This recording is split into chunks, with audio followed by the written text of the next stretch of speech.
Μένουμε ελληνικά γιατί αγαπάμε την Ελλάδα. Πέρασα σε μία από τις πιο γραφικές περιοχές του Μονάχου, το Königsplatz.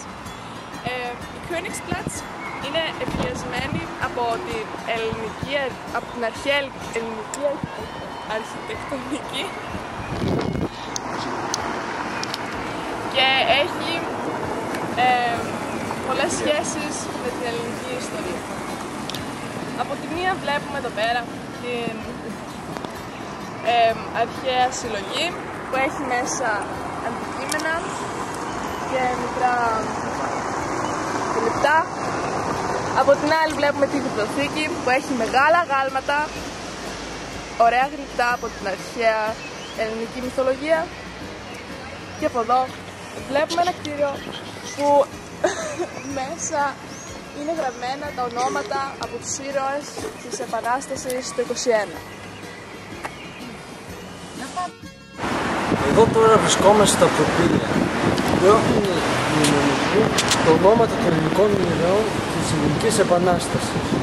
Όπως βλέπουμε είναι γραμμένος ο Θεοδόρος Κολοκοτρώνης και η Μπουμπουλίνα Λασκαρίνα. Και άμα δούμε και από την άλλη μεριά είναι και άλλα ονόματα. Αυτό δείχνει τη φιλελληνική ατμόσφαιρα που υπάρχει στο Μόναχο. Κάθε χρόνο την 25η Μαρτίου έρχονται οι Έλληνες εδώ και καταθέτουν ένα στιχάλι για τους ήρωες του 1921. Εδώ πέρα στην Königsplatz, στην πλατεία των Βασιλέων, βλέπουμε να κυματίζει η ελληνική σημαία. Εκεί πίσω. Που έχει ακριβώς τα ίδια χρώματα όπως η βαβαρική.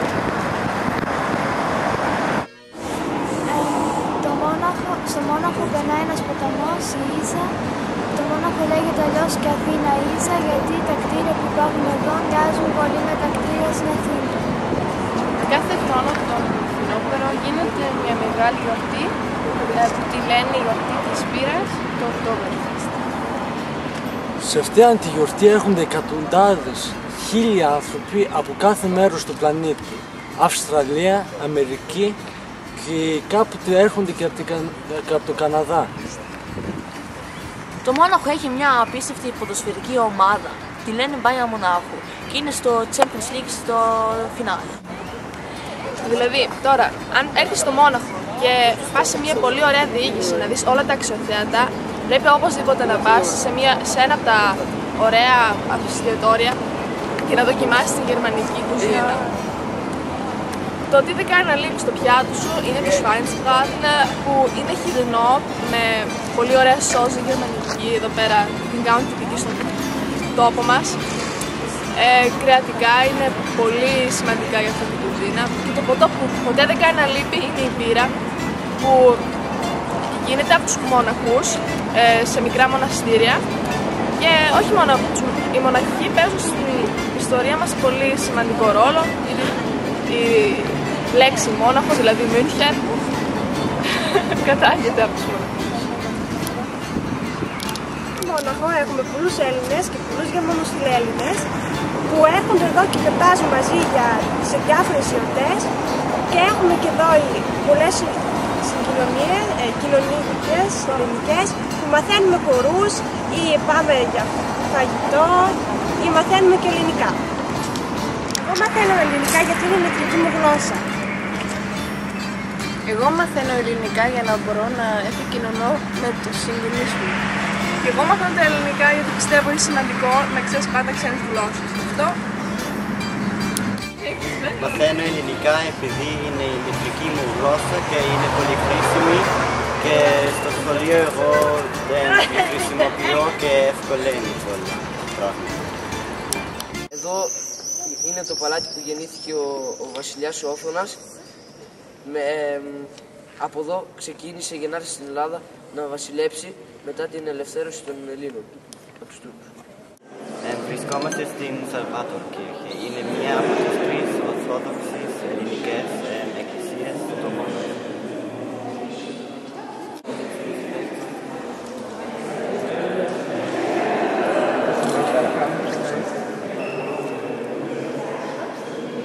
Της Βαβαρίας ο Λουδοβίκος άρισε πριν 200 χρόνια την ελληνική εκκλησία, Σαββάτο, στους Έλληνες του μονάχου. Είναι ένα από τα πιο σημαντικά γοτιστικά μνημεία της πόλης μου. Τα άτομα ελληνικής καταγωγής στο εξωτερικό θεωρώ ότι είναι σημαντικό να καλλιεργούν και να διατηρούν την ελληνική γλώσσα για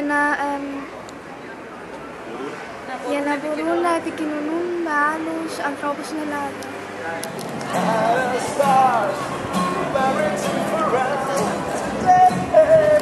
Το Μόναχο είναι μια όμορφη πόλη με πολύ έντονο φιλελληνικό πνεύμα.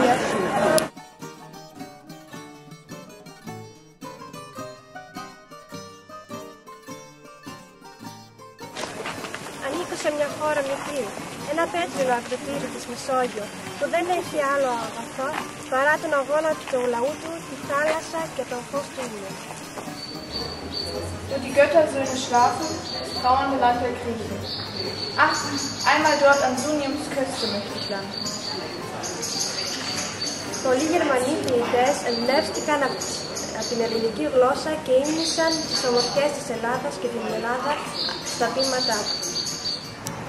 Σε άτομα ελληνικής καταγωγής είναι σημαντική η διατήρηση και η καλλιεργία της ελληνικής γλώσσας.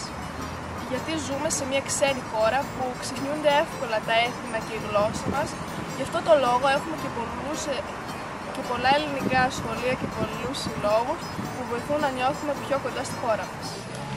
Η ελληνική γλώσσα προέρχει πολύ πολιτισμό και πολλές άλλες γλώσσες περιέχουν και ελληνικές λέξεις όπως δημοκρατία και μαθηματικά. Της δικαιοσύνης ήλιε, νοητέ και μυρσίνης δοξαστική. Μη παρακαλώ σας μη λησμονάτε την χώρα μου. Die Gerechtigkeit, geistliche Sonne und besinnliche Myrte nicht. Ich bitte euch nicht, vergesst mein Land. Το σχολείο μας λέγεται Αριστοτέλης και πηγαίνουμε κάθε Σάββατο 5 ώρες και μαθαίνουμε ελληνικά, μαθαίνουμε ελληνική γλώσσα και κάνουμε μερικές ώρες και ιστορία. Και μου αρέσουν τα ελληνικά γιατί έτσι μπορώ να επικοινωνώ με την οικογένειά μου στην Ελλάδα και πηγαίνω και σε ένα σχολείο που έχουμε αρχαία ελληνικά και τα νέα ελληνικά με βοηθάνε πολύ στα αρχαία ελληνικά.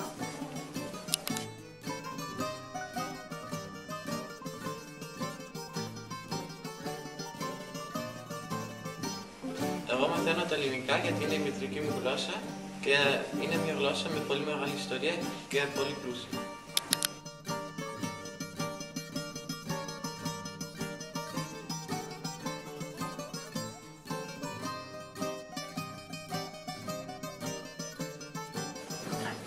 Εγώ νιώθω πάρα πολύ περήφανη να μιλώ τη μητρική μου γλώσσα, τα ελληνικά. Λόγω εδώ στο Μόναχο έχουμε έναν πολύ ωραίο φιλελληνισμό και έχουν πολλές σχέσεις οι Έλληνες με τους Γερμανούς και γι' αυτό είναι πολύ σημαντικό που μιλάω τα ελληνικά.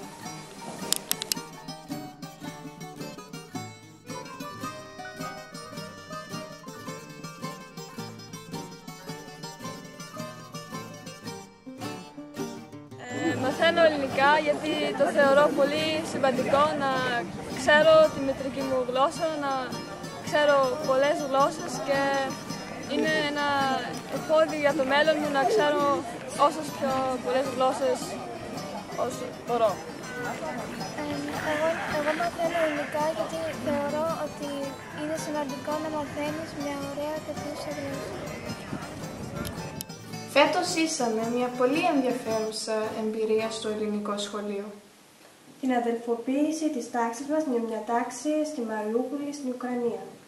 Ναι, έχω ταξιδέψει στην Ελλάδα, είναι πολύ πράσινη χώρα. Εκεί υπάρχει πολύ πράσινο και πολύ αξιοθέατο. Άρχισα να μαθαίνω ελληνικά από την πρώτη τάξη. Δεν μπορώ να πω κάτι ξεχωριστά. Μου αρέσει γενικά η ελληνική γλώσσα. Δεν μπορώ να πω γιατί. Η οικογένειά μου έχει πολύ καλή γνώμη. Τους αρέσει πολύ ότι μαθαίνω ελληνικά. Για μένα η μεγαλύτερη δυσκολία στην ελληνική γλώσσα είναι η γραμματική. Μου αρέσει ο χορός και μαθαίνω ελληνική γλώσσα 10 χρόνια. Ποιος χορός σου αρέσει? Είμαι η Τάνια και είμαι 16 χρονών. Μαθαίνω ελληνικά 10 χρόνια.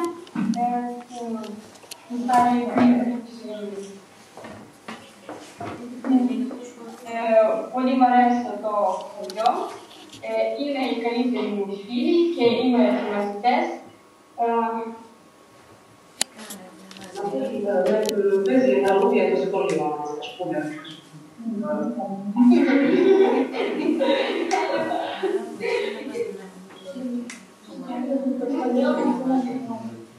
Και το σχολείο μου είναι πολύ μεγάλο, είναι πολύ ωραίο. Καλό, είναι πολύ εύκολο. Ελληνικούς χορούς χορεύετε? Αν χορεύετε ελληνικούς χορούς. Δεν ακούμε. Χορεύετε ελληνικούς χορούς εκεί?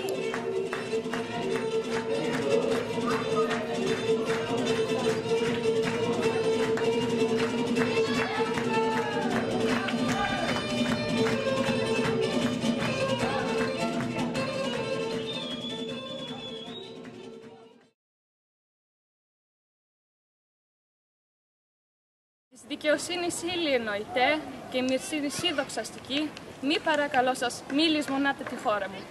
Μη λησμονάτε τη χώρα μου.